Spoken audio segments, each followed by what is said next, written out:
ठीक है, तो एक प्रॉब्लम और देखते हैं, देन वी विल डिस्कस, जो भी दिक्कत होंगी वो डिस्कस करेंगे। ठीक है। इसी प्रॉब्लम को, जो कल वाला जो न्यूमेरिकल थे, वो अगर ग्राफिकल से हम सॉल्व करते हैं तो then we can see we are also getting this x1 is equal to 2, x2 is equal to 3 and z is equal to 27।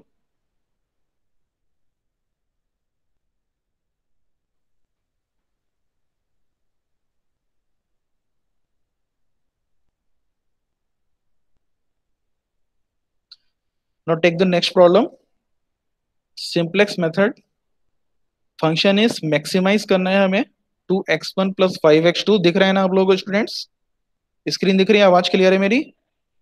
Yes sir.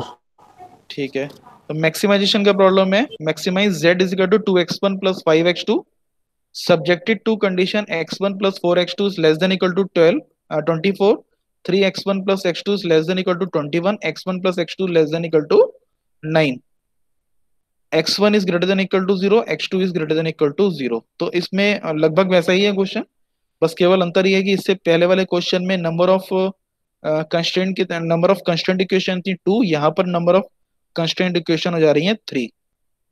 Now just tell me how many variable you can see if we add, जब हम इसे standard form में लिखेंगे तो क्या हो जाएगा, x1 plus 4x2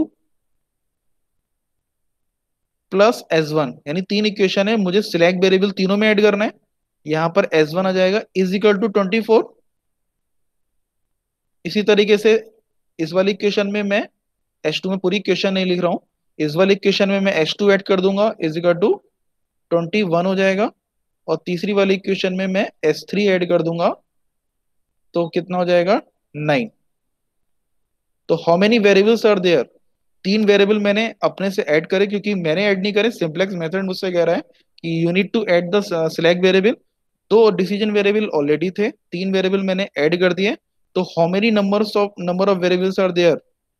बताओ कितने हो गए? x1, थोड़ा सा बेटा इंटरेक्ट करो, ये टॉपिक इतना आसान नहीं है, ये टॉपिक थोड़े से टफ हैं, जब तक मुझे पता नहीं चलेगा, आप लोग को समझ में नहीं आ रहा है, जब तक काम नहीं चलने वाला। टोटल नंबर ऑफ वेरिएबल कितने हो गए?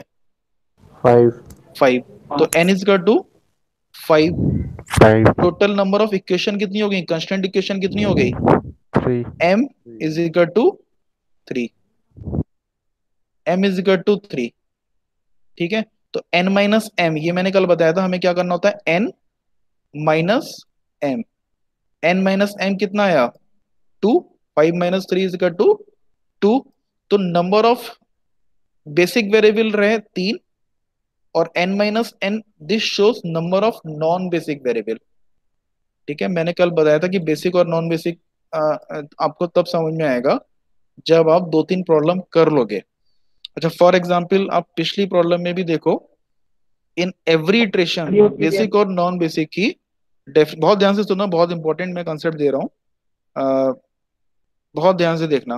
पहला इटरेशन बेसिक वेरिएबल यहाँ क्या था, पिछले वाले न्यूमेरिकल में बात कर रहा हूँ, s1 और s2। दूसरा इटरेशन बेसिक वेरिएबल क्या थे, s1 और x1। तीसरा iteration basic variable become x1 and x2। तो जैसे जैसे इटरेशन आपके बढ़ते चले जाते हैं, जैसे जैसे आप नंबर ऑफ इटरेशन आप 1 2 3, पहली टेबल दूसरी टेबल तीसरी टेबल बनाते जाते हो, वैसे वैसे आपके बेसिक वेरिएबल की डेफिनेशन भी चेंज होती जाती है। ठीक है, तो नंबर ऑफ बेसिक वेरिएबल तो यहाँ तीन ही रहेंगे, चाहे आप पहली टेबल बनाओ, मैं इस न्यूमेरिकल की बात कर रहा हूँ पर्टिकुलर, चाहे आप पहली टेबल बनाओ, चाहे दूसरी टेबल बनाओ, चाहे तीसरी टेबल बनाओ, यहाँ पर क्या होगा, तीन रो आपकी हमेशा रहेंगी, यानी नंबर ऑफ बेसिक वेरिएबल तीन ही रहेंगे, और नंबर ऑफ नॉन बेसिक कितने रहेंगे, दो। वो अलग बात है, जो तीन बेसिक वेरिएबल हैं वो चेंज होते चले जाएंगे, कभी आपके हो जाएंगे x1, कभी s1 s2 s3 हो जाएंगे, कभी s1 चला जाएगा x1 आ जाएगा, तो x1 s2 s3 हो जाएगा। तो इस तरीके से बेसिक वेरिएबल जो है वो प्रत्येक हर एक इटरेशन के बाद वो चेंज होता रहेगा। ठीक है, अब जब मैं इटरेशन करूंगा तो इस बात को ध्यान देना। ठीक है, तो ये समझ में आ गया, total number of variable is equal to 5, and total number of equation is equal to 3। पांच में से तीन गया 2, तो number of non basic variable 2 and number of basic variables are 3। ठीक है, नाउ एक्सप्रेस द पहला the first step is express the problem into standard form. तो स्टैंडर्ड फॉर्म में मैंने क्या किया, maximization 2x1 plus 5x2 zero की form में लिख दिया। तो जीरो जीरो मतलब कोई भी कंट्रीब्यूशन नहीं है इसका। जीरो इंटू एस वन ऐसे मैं लिख सकता हूँ, zero into S one, zero into S two and zero into S three. और ये मैंने बता दिया आपको, S one S two S three को मैं ऐड कर दूंगा क्योंकि लेस देन इक्वलिटी था, ये इक्वल में चेंज हो जाएगा। नाउ थर्ड कंडीशन वाज हमारी X one H two, X one X two यहाँ पर एस एस थ्री होगा, ठीक है, यहाँ एस थ्री होगा, X one X two S one S two S three should be greater than equal to zero. Now step number two is find the initial basic feasible solution.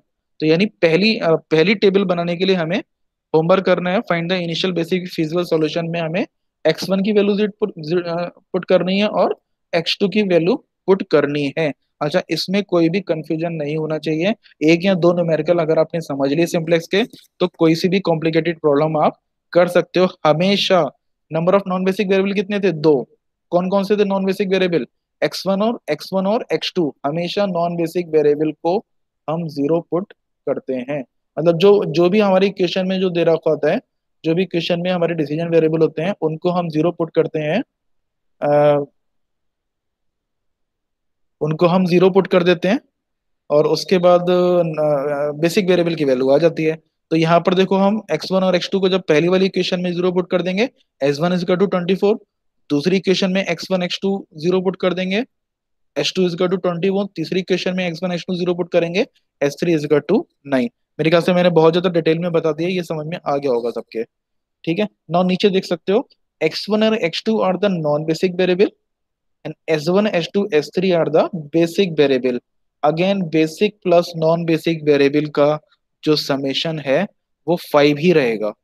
तो 5 में से तीन basic variable हो गए और non basic variable. मैं इस बात पे इसलिए ज्यादा एम्फेसाइज दे रहा हूँ क्योंकि कल आपको कंफ्यूजन हो रहा था, आज सारा कंफ्यूजन दूर हो जाएगा। बेसिक वेरिएबल और नॉन बेसिक वेरिएबल में डिफरेंशिएट आप हर इटरेशन में कर पाओगे।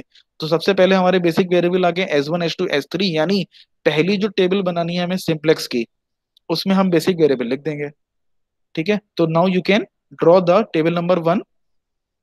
टेबल नंबर वन हम ड्रॉ कर लेते हैं। तो मैंने बताया कोफिशिएंट ऑफ जो आपका ऑब्जेक्टिव फंक्शन का कोफिशिएंट है 2 5 2 5 2 5 0 0 0 0, ये मैंने एज इट इज लिख दिया 0 0 0। S one S two S three these are the basic variable, इनका कोफिशिएंट क्या हो जाएगा 0 0 0। ठीक है, नाउ कंस्ट्रेंट इक्वेशन को देख लेते हैं हम।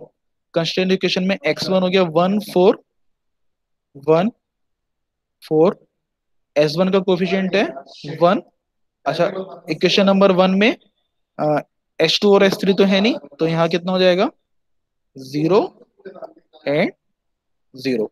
इसी तरीके से सेकंड इक्वेशन में 3 1 3 1 0 1 0। थर्ड इक्वेशन में 1 1 1 0 0 1। अभी तक मैंने सॉल्व करना शुरू नहीं किया है क्वेश्चन को, सिर्फ जो क्वेश्चन में इंफॉर्मेशन है उसको मैं टेबुलर फॉर्म में कन्वर्ट कर रहा हूँ बस।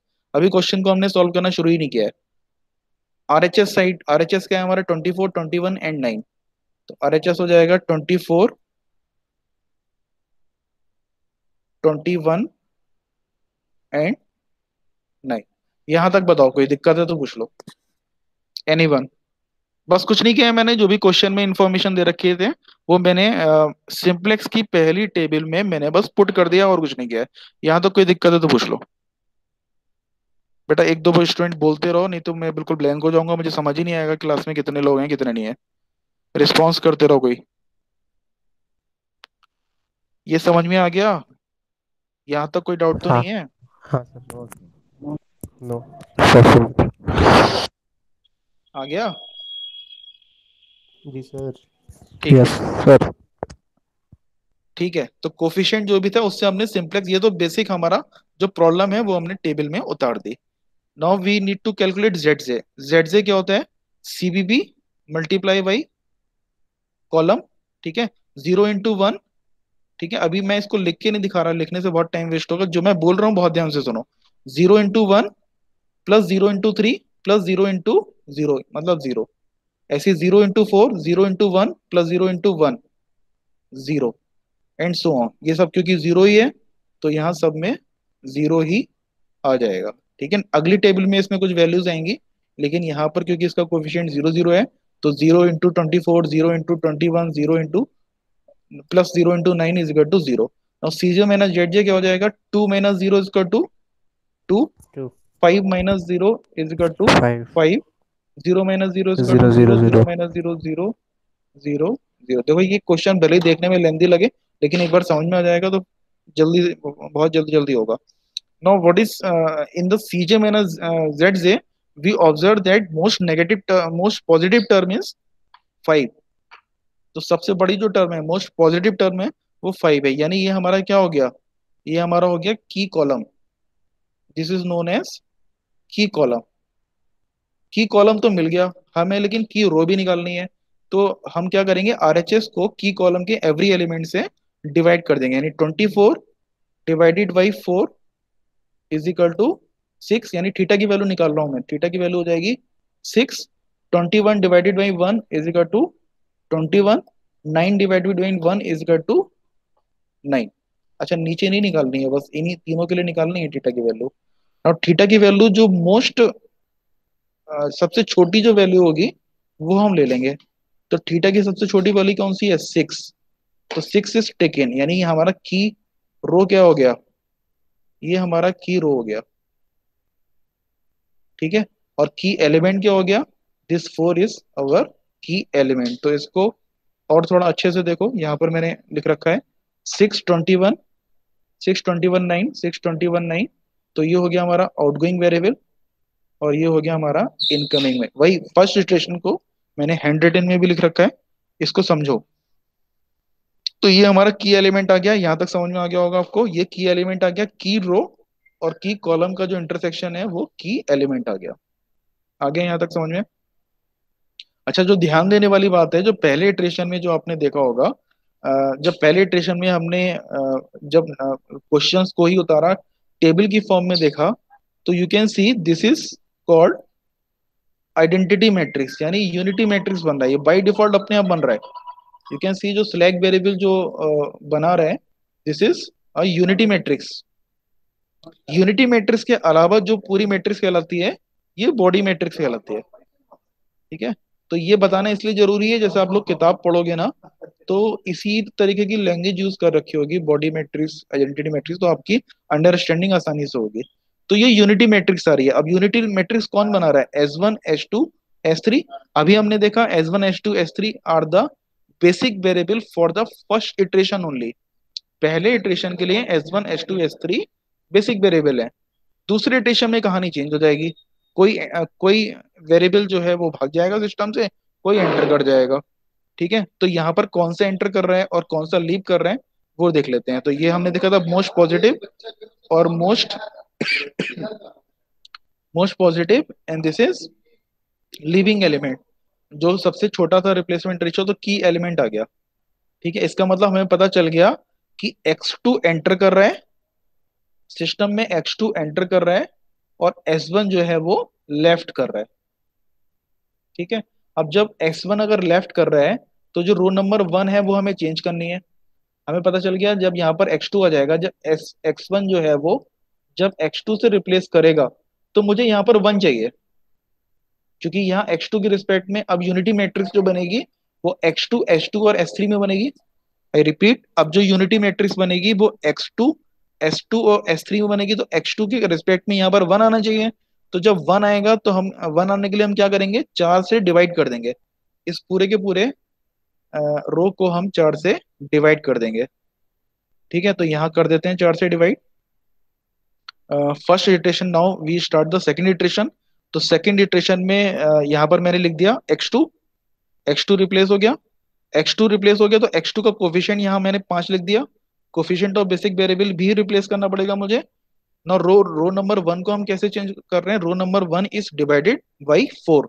तो 1 डिवाइडेड बाई, यहाँ देखो रो नंबर 1 लिखी हुई है, 1 divided by 4 is equal to 1/4। 4 divided by 1, यही मेरा पर्पस था, यहाँ मुझे 1 लेके आना था। 4 divided by 4 is equal to 1। 1 divided by 4, तो की एलिमेंट जो कि मैंने बॉक्स कर रखा है, इससे पूरी की पूरी रो को मैंने डिवाइड कर दिया। 0 divided by 4 is equal to 0, 0 divided by 4 is equal to 0, 24 divided by 4 is equal to 6। ठीक है, तो रो सर एक नंबर बात, 1 मेरे, हाँ बोलो, थोड़ा तेज बोलो क्या यार। सर क्या क्या है, एक बार बताना दोबारा। कहाँ से हेलो बताऊं, बताओ। सर, ये F2 क्यों रिप्लेस किया सर, एक बार दोबारा बताना। अच्छा, x2 हमने रिप्लेस किया था। देखो यहाँ पर सीजे माइनस जेड जे तक समझ में आ गया था आपको। यस सीजे सर। माइनस सीजे माइनस जेड जे निकाला था, सीजे ये हो गया और जेड जे ये हो जी। गया। सीजे माइनस जेड जे हमने निकाला था 25000। तो यहाँ पर सबसे बड़ी टर्म कौन सी थी, 5। हाई। तो 5 बड़ी थी, इसके रिस्पेक्ट में हमने ये की कॉलम ले लिया, ये हमारा की जी। कॉलम हो गया। कॉलम और रो तो जी। समझ रहे हो ना, ये मैट्रिक्स में एक कॉलम होता है एक रो होता है। तो ये की कॉलम हो गया। अब की कॉलम तो मिल गया, की रो नहीं मिला मुझे। की रो निकालने के लिए मैं क्या करूंगा, जो आरएचएस है, आरएचएस को मैंने की कॉलम के एवरी सेल से मैंने डिवाइड कर दिया। यानी 24 को डिवाइड किया 4 से, 6 आ गया। जी। 21 को जी। डिवाइड करा 1 से, 21 आ गया। 9 को डिवाइड किया 1 से, 9 आ गया। अब सबसे जी। छोटी टर्म क्या है, 6। सबसे ठीक। छोटी टर्म है 6। तो 6 के रिस्पेक्ट में ये आउटगोइंग वेरिएबल हो गया, यानी S1 जो है वो सिस्टम से भाग जाएगा। अब सेकंड इटरेशन में इसकी कोई जगह नहीं है। S1 जी। जो है वो सिस्टम से चला जाएगा। अब ये हमारे मतलब इसका कोई कंट्रीब्यूशन नहीं है, इसका कोई रोल नहीं रह जाएगा। ठीक है, और सिस्टम में एंटर क्या करेगा, ये मैंने एरो लगा रखा है नीचे। एंटर क्या करेगा, x2 जो है एंटर कर जाएगा। S1 चला जाएगा और x2 एंटर कर जाएगा, इसको रिप्लेस कर देगा। ठीक है, जी। तो जब फर्स्ट इटरेशन से जब आप स्विच ओवर करते हो सेकंड इटरेशन में, तो आप मान के चलो कि जो भी आपकी मैट्रिक्स बन रही है, यहाँ मैट्रिक्स बन रही है आपकी, जो मेन मैट्रिक्स बन रही है 5/3 की जो मैट्रिक्स बन रही है, उसके सारे के सारे कॉलम, सारे के सारे की एलिमेंट जो हैं वो चेंज होंगे। जी। ठीक है, बस ये इसी बात का ध्यान रखना है। अगर इस बात का ध्यान रखोगे तो सिंप्लेक्स में कभी गलती नहीं होगी। यानी हम सारे के सारे जो एलिमेंट हैं चेंज होंगे, यानी R1 भी चेंज होगा, R2 भी चेंज होगा और R3 भी चेंज होगा। अब वो चेंज होके कैसे होना है, यानी in every every iteration, in every row we need to perform a matrix operation, जो कि आप फर्स्ट ईयर में बहुत अच्छे से पढ़ते हो। मैट्रिक्स का मल्टीप्लिकेशन, एडिशन, सब्सट्रैक्शन, ये हर इटरेशन में करना है हमें। ठीक है, जी। तो ये हमें पता चल गया कि हमें यूनिटी मैट्रिक्स बनानी है। आप बस ये थंब रूल बना लो, इसको ज्यादा इतना इतना ज्यादा रूल्स रेगुलेशन से मत चलो जितना मैं किताबों के रूल्स रेगुलेशन बता रहा हूँ। आप बस बिना दिमाग लगाए जो की एलिमेंट आ रहा है 4, उस 4 से डिवाइड कर दो पूरी की पूरी इक्वेशन को। यही मैंने किया। देखो ये जो इक्वेशन आ रही है, ये 14100, इसको मैंने 4 से डिवाइड कर दिया। 1/4 1, इसको 4 से डिवाइड किया, 1 आ गया। 1 डिवाइडेड बाई 4, 1/4, 0 0, और 24/4 इज इक्वल टू 6। ठीक है, यहाँ पर x2 आ गया और S1 जो है वो सिस्टम से भाग गया। आ क्या गया, x2 आ गया, और x2 का जो कोफिशिएंट है वो यहाँ पर 5 है। आ गया, आप समझे। Yes sir. यस ठीक सर। है, कोई नहीं, कोई दिक्कत नहीं है। अब पूरी किताब मैंने आप लोग को PDF दे रखी है। एक दो क्वेश्चन अपने हाथ से करोगे तो सब समझ में आएगा, कहीं दिक्कत है तो पूछना बीच में। ठीक है, तो R1 मेरा इटरेशन हो गया। अब देखो मैंने बताया था कि यूनिटी मैट्रिक्स जो, अब बेसिक वेरिएबल क्या हो गया, मैं बार बार उसी बात पे फिर एम्फेसाइज कर रहा हूँ। Now our basic variable become, पहले बेसिक वेरिएबल क्या थे, S1, S2 और S3। पहले ये 3 बेसिक वेरिएबल थे। अब बेसिक वेरिएबल कौन से हो गए, S1 तो चला गया सिस्टम से। Now the basic variable become x2, S2 and S3। ठीक है, now you can say basic variable जो है S1, S2, S3, पहले इटरेशन में तो यूनिटी मैट्रिक्स बना रहे थे। अब जब हमारा x2 एंटर कर गया, तो ये भी तो यूनिटी मैट्रिक्स बनाएगा। अगर ये यूनिटी मैट्रिक्स बनाएगा, तो मुझे यहाँ पर 0 चाहिए और यहाँ भी 0 चाहिए। जब यहाँ 0 चाहिए और यहाँ 0 चाहिए, तो मैं इस तरीके से मैट्रिक्स ऑपरेशन परफॉर्म करूंगा कि यहाँ 0 आ जाए और यहाँ 0 आ जाए। ठीक है, तो 1 बाई 1 देखेंगे हम कैसे 0 आएगा। देखो अब मुझे बताओ, कोई जिसको समझ में आ रहा होगा वो ऑपरेशन बता देगा मुझे। मुझे R2 में ऑपरेशन परफॉर्म करना है, यानी R2 को मुझे इस तरीके से चेंज करना है। R2 में से मैं क्या माइनस कर दूं, R2 में से अगर मैं R1 माइनस कर दूं, ये R2 है और ये R1 है। अब ये R1 ये नहीं रह गई, अब सॉरी, ये तो हो गई R2, ये हो गई R3 और ये हो गई हमारी R1। अब मैं क्या ऑपरेशन परफॉर्म करूं कि यहाँ पर मुझे जीरो मिल जाए? कर्सर दिख रहा है आपको, ये जीरो मिल जाए, मैं ऐसा कौन सा ऑपरेशन परफॉर्म करूं? तो मैं R2 में से अगर मैं R1 माइनस कर दूं, R2 में से अगर मैं R1 माइनस कर दूं तो क्या मिल जाएगा? बताओ जरा, करके मिल देखते हैं। जाएगा। मिल जाएगा ना, वेरी गुड। तो थ्री माइनस 1/4, 3 - 1/4 कितना हुआ? सॉल्व करो जरा से, कॉपी पेन लेके बैठो भाई, मैं ये सारे सॉल्व नहीं कर पाऊंगा क्योंकि अच्छा कैलकुलेटर यहाँ फेल हो जाएगा सिंप्लेक्स में, क्योंकि हमेशा आप ये पॉइंट्स में नहीं निकालना है, फ्रैक्शन में ही निकालना है। तो 3 - 1/4, 4×3 = 12 में से एक गया, 11/4, 11/4। 1 - 1 = 0, 0 - 1/4 -1/4, 1 - 0 = 0, 0 - 0 = 0, एंड दिस 21, ये RHS में भी करना है ऑपरेशन। 21 - 6 = 15। ठीक है, इसको मैं चेक कर लेता हूँ। 11/4 0 -1/4 1 0 15, 1 -1/4 के बाद 1 आ रहा है, यहाँ कुछ गलती करी है क्या? हाँ गलती कर दी, तो 1 - 0 = 1। ठीक है, ये छोटी छोटी गलतियां हो जाती हैं मैट्रिक्स में, ये बहुत प्रैक्टिस करनी है आपको।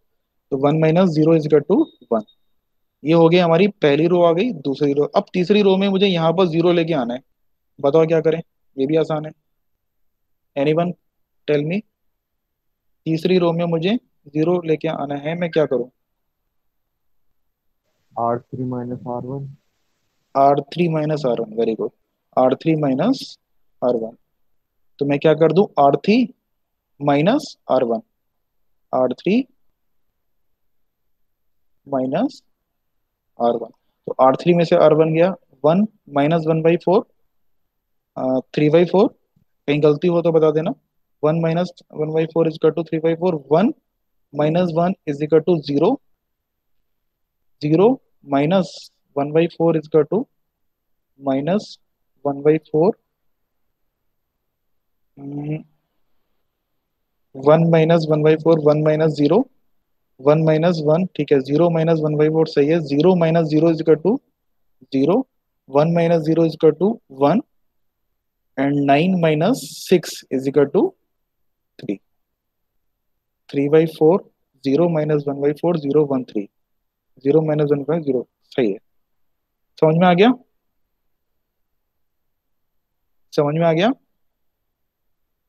अब देखो, बहुत ध्यान से देखो, हमारे बेसिक वेरिएबल क्या थे? x2,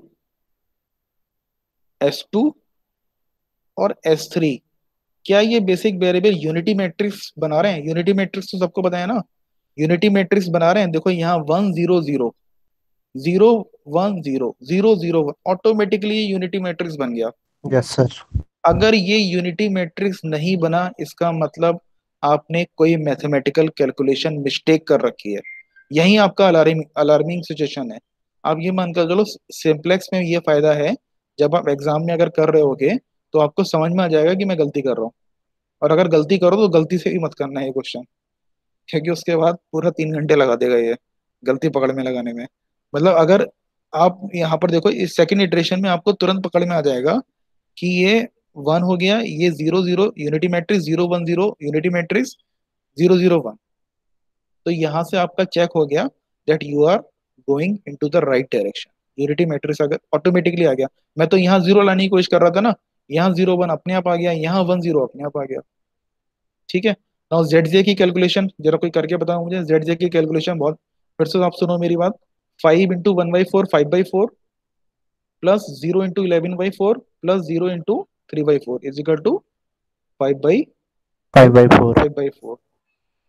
ठीक है, 5 × 1 प्लस 0 × 0 प्लस 0 × 0, 5। 5।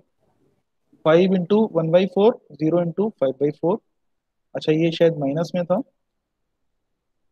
माइनस हो जाएगा, ये चेक कर लेते हैं माइनस में। इसको मैं ऐसे ही दिखा देता हूँ, ठीक है। यहाँ अब ये बाकी ये तो आसानी है, इसका आंसर आ जाएगा यहाँ 5 इंटू 1/4, यहाँ 5/4 आ जाएगा। 5 इंटू 1, मैंने मतलब सेकंड स्लाइड्स में इसके आंसर लिख रखे हैं, यहाँ पर मैं आपको करके दिखा रहा हूँ और यहाँ पर मैंने आंसर लिख रखे हैं। 0 इंटू 0, 0 इंटू 0, यहाँ पर 5 आ गया। 5 इंटू 1/4, 5/4, 5/4 आ गया। 5 into 0 plus 0 into 1 plus 0 into 0, 0 आ गया। 5 इंटू 0 प्लस 0 इंटू 0, 0 इंटू 1, ये 0 आ गया। 5 इंटू 6, अच्छा ये सबसे इंपॉर्टेंट यही होता है ऑपरेशन, ठीक है। 5 यहीं से फायदा फायदा नफा नुकसान यहीं से निकल के आ रहा है। 5 इंटू 6, 6 पंजे 30, plus 15 into 0 plus 0 into 3 is equal to 30। 6 पंजे 30, यहाँ 30 आ गया। तो पहले वाली इटरेशन में कितनी थी वैल्यू? 0, जेड की वैल्यू 0 थी, यहाँ जेड की वैल्यू इंप्रूव हो गई, यानी 30 रुपए का प्रॉफिट होने लगा। अब सेकंड इटरेशन के बाद हमने ये देखा 30 रुपए का प्रॉफिट हो गया कंपनी वाले को। और सी जो मैंने जेड जे निकाला हमने 2 minus 5/4 is equal to 3/4। 5 - 5 is equal to 0, 0 minus 5/4 is equal to -5/4, 0 minus 0, 0 minus 0। तो सी जे माइनस जेड जे हमने निकाल लिया। तो विच वन इज मोस्ट पॉजिटिव? ये 0 है, ये माइनस है, ये 0 है, ये 0 है, तो मोस्ट पॉजिटिव इज 3/4। तो ये हमारा क्या हो गया? की कॉलम हो गया, की कॉलम हो गया। अब की कॉलम यहीं से बता दूं या यहाँ ऐसे करके दिखाऊं? अब हो जाएगा ना, समझ जाओगे ना। अब क्या हो जाएगा हमारा यह अगर ये की कॉलम है, ये तो घिंच पिच जाएगी यहाँ। ये यहीं से बता देता हूँ मैं। जब 6 डिवाइडेड बाई 1/4, अब क्या करेंगे हम? जो आर एच एस है, B is nothing but R H S, ये आर एच एस ही है। आर एच एस को हम ईच एंड एवरी सेल से डिवाइड करेंगे की कॉलम के। 6 डिवाइडेड बाई 1/4, तो 6 चौक 24। 15 डिवाइडेड बाई 11/4, तो 15 चौका 60 divided by 11, 60/11। 3 divided by 3/4, 3 divided by 4 × 3 = 12 बटे 3, 4।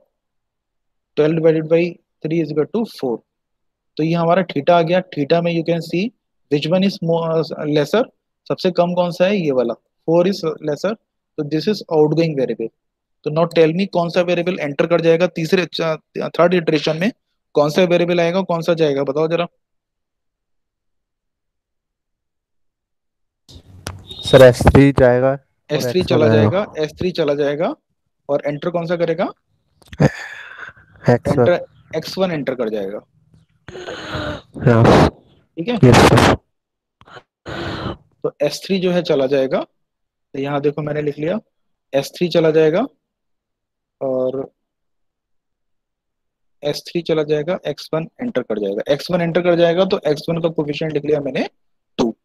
अच्छा ये वाली टर्म कभी चेंज नहीं होती है, 25000, ये पूरे के पूरे तीसरे तीनों इटरेशन में ये सेम ही रहती है। नाउ अब इसको कर लेते हैं। अब जब ये की एलिमेंट आ गया हमारा, जब की कॉलम आ गया, ये की रो आ गया, तो की कॉलम और की रो इन तीनों के इंटरसेक्शन हो गया 3/4। तो सबसे पहला हमें रो यही बनानी है। हमें कौन सी रो बनानी है? हमें R3 बनानी है। सबसे पहले हमें जो फिल करनी है वो R3 फिल करनी है। तो लेट अस से दिस इज R3। तो R3 फिल करने में कुछ भी नहीं है, बस की कॉलम से, सॉरी की element which is the intersection of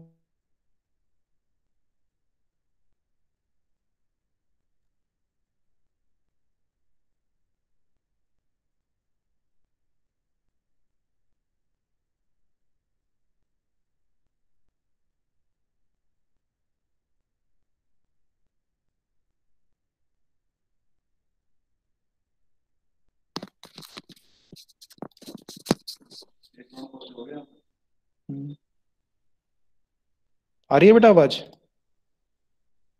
आ रही है सर। Yes sir. आ रही है, डिस्कनेक्ट हो गया यस था। सर।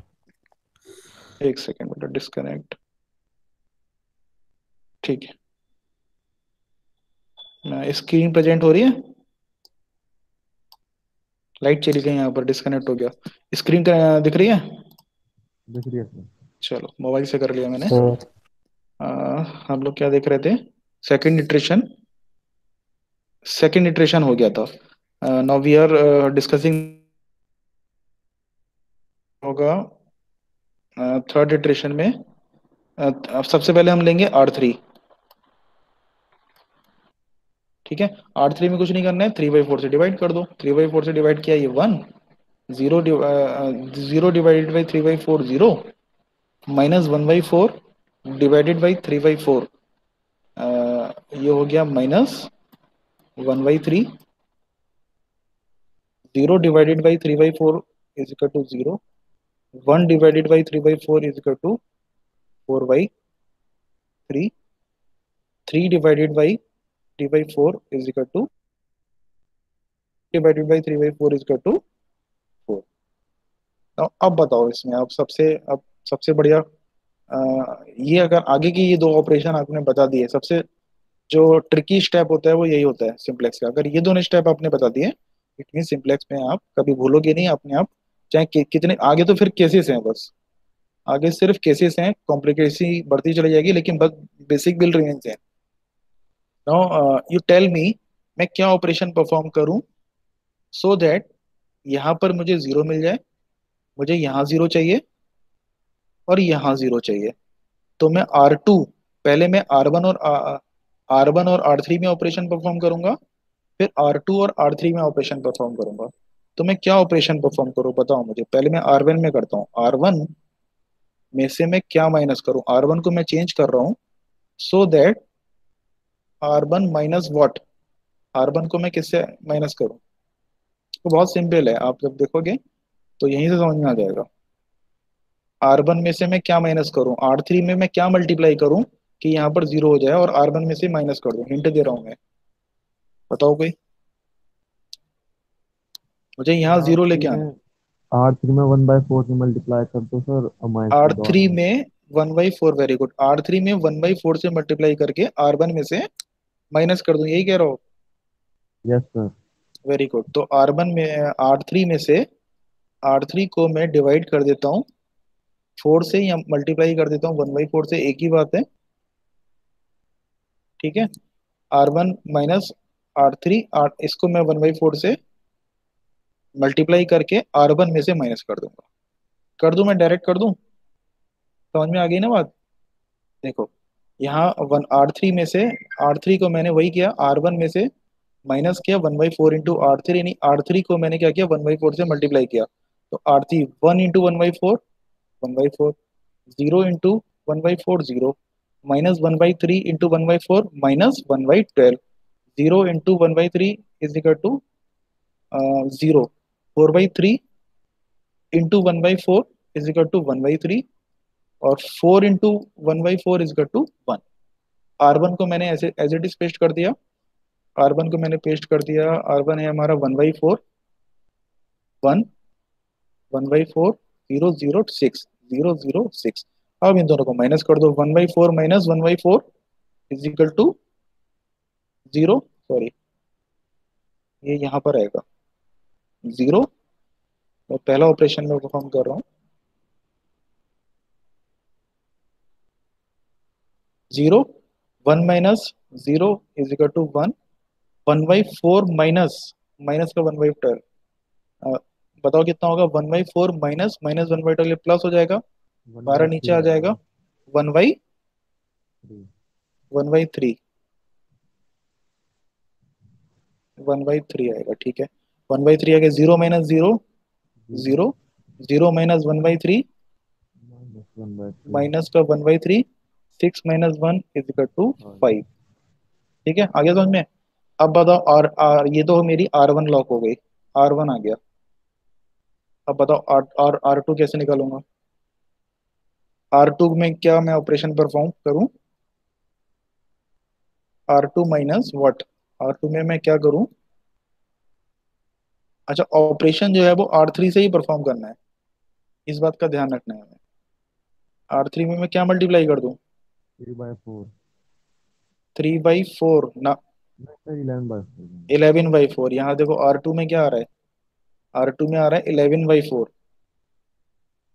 ठीक है, R2 में 11/4 आ रहा है। तो मैं क्या करूं, R2 को इस तरीके से चेंज करूं, R2 माइनस 11/4 इंटू R3, समझ गए, कर दूं फिर, नेक्स्ट देखो, 11/4 इंटू R3, तो R3 में मैंने क्या किया, 1 में से 11/4 से मल्टीप्लाई किया, 11/4, 0 into 11/4 0, -1/3 into 11/4 become -11/12, 0 into 11/4 is equal to 0, 4/3 into 11/4, 4 से 4 कैंसिल हो गया, 11/3, 4 इंटू 11/4 इज इक्वल टू 11।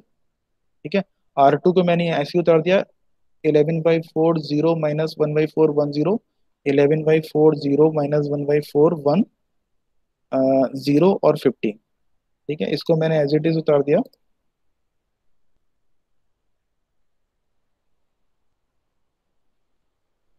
ठीक है, दिख रहा है ये 15 है। Now R2 minus 11/R2 this, तो ये हो जाएगा R2 जो यहाँ गलत लिख दिया है मैंने, यहाँ हो जाएगा 11/4। तो 11/4 minus 11/4 is equal to 0, 0 minus 0 is equal to 0 हो जाएगा। समझ में आ गया? नेक्स्ट कर दूं? Yes. हो जाएगा ना ये बस ये ऑपरेशन अगर आप जज कर लिया आपने, क्योंकि किताबों में अलग अलग मेथड दे रखे हैं और वो थोड़ी सी दिक्कत वाले हैं। अगर ये मेथड आप बेसिक मेथड पे जाओगे, मैट्रिक्स ऑपरेशन कराओगे, then it will be no issue. ठीक है, वो मैंने यहाँ भी लिख रखा है, देखो 11/4 minus 11/4 is equal to 0, 0 minus 0 is equal to 0, -1/4 minus का minus 11/12, it becomes minus, it become 2/3, 1 minus 0 is equal to 1, 0 minus 11/3 is equal to -11/3, 15 minus 11 is equal to 4। तो आर आर R1 आ गया हमारा, R2 आ गया, R3 आ गया। ठीक है, now विस फिर इतना आ गया, उसके बाद हम क्या करेंगे, फिर हम ZJ कैलकुलेट करेंगे। ZJ हो जाएगा, फिर से ध्यान से सुनना, जिसको ZJ में आई कंफ्यूजन है तो ध्यान से मेरी बात सुनना, 5 into 0 plus 0 into 0 plus 2 into 1 it become 2, 5 into 1 plus 0 into 0 plus 2 into 0 is equal to 5, 5 into 1/3 plus 0 into 2/3 plus 2 into -1/3 is equal to, ये करके देखना आप लोग। ठीक है, मैंने डायरेक्ट लिख दिया है, बस आप ये ध्यान रखना है, 5 into 1/3 plus 0 into 2/3 plus 2 into -1/3 is equal to 1, फिर 5 into 0, 0 into 1 plus 2 into 0 is equal to 0, 5 into -1/3 plus 0 into -11/3 plus 2 into 4/3 is equal to 1।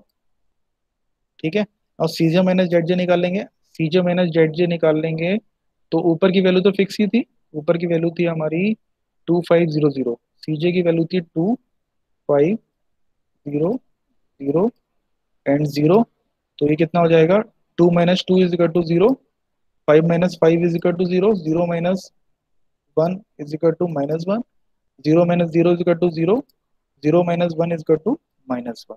तो you can see there is no positive term in this third iteration, तीसरे iteration में कोई भी positive term नहीं है। अच्छा, ये वाला इटरेशन भी करना है, ये इंपॉर्टेंट है, 5 into 5 plus 0 into 4 plus 2 into 4 it becomes 5 20 plus 50, 5 into 5 25 plus 4 into 2 is equal to 8, यानी 25 plus 8 is equal to 33। Now we can see CJ minus Z में कोई भी पॉजिटिव टर्म नहीं है, it means the question is over now. हमें आगे चौथी table बनाने की जरूरत नहीं है, तीसरी टेबल में हमारा आंसर आ गया, हमें ये थीटा निकालने की अब कोई जरूरत नहीं है। तो आंसर क्या आ गया, this is our answer, 544, 544 is our answer, ये हमारा आंसर हो गया 544। यानी x1 की वैल्यू कितनी आ गई, 4। देखो x1 के सामने क्या है, 4, तो x1 की वैल्यू आ गई 4, x2 के सामने क्या है, 5, x2 की वैल्यू आ गई 5 और s2 की वैल्यू आ गई 4 और z की वैल्यू आ गई 33। यहाँ तक समझ में आया? यहाँ तक कोई दिक्कत है तो पूछ लो। इसके बाद एक इंपॉर्टेंट कंसेप्ट और बता दूंगा। इसी क्वेश्चन में देखो हम ग्राफिकल से कंपेयर करेंगे तो हमें पता चलेगा कि सिंपलेक्स में हमें क्या फायदा हो रहा है, ग्राफिकल में क्या नुकसान हो रहा है। यहाँ तक समझ में आ गया? आ गया सर। आ गया। Next, this question can also be done by graphical method. क्यों? क्योंकि यहाँ पर केवल दो ही वेरिएबल थे initially, in the question there was only two variable, हमारे दो वेरिएबल थे x1 और x2। ठीक है, ये जो दो वेरिएबल थे, क्योंकि अगर तीन होते तो हम ग्राफिकल सॉल्व नहीं कर पाते, दो वेरिएबल है तो हमने ग्राफिकल सॉल्व किया। तीनों इक्वेशन में हमने कोऑर्डिनेट निकाल दिए तीनों इक्वेशन के, क्योंकि लेस देन इक्वलिटी है, टुवर्ड्स द ओरिजिन मूव किए। ये हमें फिजिबल रीजन मिल गया। फिजिबल रीजन में कॉर्नर पॉइंट्स मिल गए ए, बी, सी, डी, और चारों ही कॉर्नर पॉइंट्स में हमने जेड की वैल्यू निकाल दी। We will get the same answer. हमें क्या मिला, z इज टू 33, ये हमें आंसर सेम मिला। x1 की वैल्यू 4 मिल गई, x2 की वैल्यू 5 मिल गई। अगर हम कंपेयर करें इस रिजल्ट को और इस रिजल्ट को, तो ये रिजल्ट तो सेम है, लेकिन सिंप्लेक्स में हमें क्या एक वेरिएबल और मिल रहा है, हमें स्लैग वेरिएबल और मिल रहा है, दैट h2 इज टू 4। इसका क्या सिग्निफिकेंस है? इस सिंप्लेक्स में हमें आंसर मिल रहा है, उसमें h2 भी आ रहा है, बट ग्राफिकल में जो आंसर आ रहा है उसमें h2 का कोई भी रोल नहीं है, वो केवल x1 और x2 बता रहा है। या इसको इस तरीके से समझो, अगर कोई कंपनी है, कोई मैन्युफैक्चरिंग कंपनी है, वो x1 और x2 प्रोडक्ट बना रही है,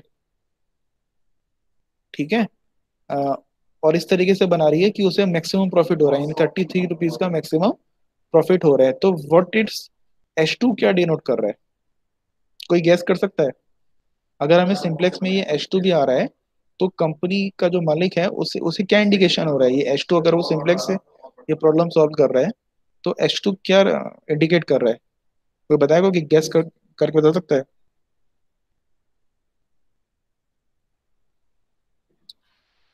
h2 is called select variable, ये मैंने बताया था स्टार्टिंग में। Now we can see the significance of this select variable is that H2 की वैल्यू अगर 4 आ रही है, इसका मतलब ये है कि कोई ना कोई रिसोर्सेज जो हैं वो अनयूटिलाइज रह गए। फायदा तो हो गया हमें 33 का, यानी प्रोडक्ट x1 बेचा हमने, x2 बेचा, हमें फायदा तो हो गया 33 का, लेकिन कहीं ना कहीं कोई रिसोर्स जो है वो यूटिलाइज नहीं हुआ। या यूं कह सकते हो, कोई लेथ मशीन जो है वो 15-20 मिनट के लिए खाली रह गई, कोई मिलिंग मशीन 1 घंटे के लिए खाली रह गई। अगर यहाँ H2 की वैल्यू 0 आती तब तो कोई दिक्कत नहीं है, यानी हमने अपने रिसोर्सेज का फुल्ली यूटिलाइजेशन कर लिया।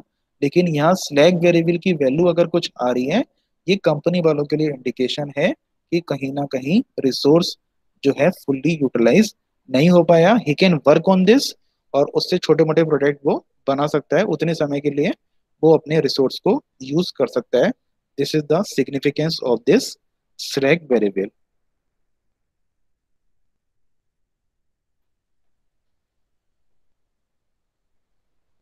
ठीक है, अब बताओ